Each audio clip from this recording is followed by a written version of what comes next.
আপনার আমার সবার প্রিয় স্পাইসি চিকেন কষা।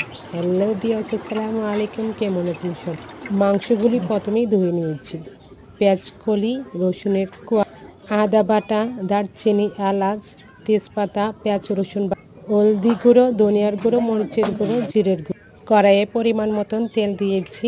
এখন রসুনের কোয়া, পেঁয়াজের কলি ভালো করে ভেজে এলাচ, দারচিনি, তেজপাতা, আদা বাটা, পেঁয়াজ রসুন বাটা দিয়ে অল্প পরিমাণ পানি দিব। এখন হলদির গুঁড়ো, ধনিয়ার গুঁড়ো, মরিচের গুঁড়ো, জিরের গুঁড়ো, একটু লবণ দিয়ে ভালো করে কষিয়ে নেব। কষানো হয়ে গেলে তাতে ধুয়ে রাখা চিকেনগুলি কষিয়ে নেব। কষানোর পর অল্প পরিমাণ পানি দিয়ে কিছুক্ষণ জাল করে নিলেই ধরি স্পাইসি চিকেন কষা। অনেকেই আছেন চিকেন খেতে পছন্দ করে না, তবে একবার এভাবে রান্না করে দেখতে পারেন, খেতে অনেক মজা। আপনাদের একটি লাইক, একটি কমেন্ট, একটি সাবস্ক্রাইব আমার পরবর্তী ভিডিও বানাতে সাহায্য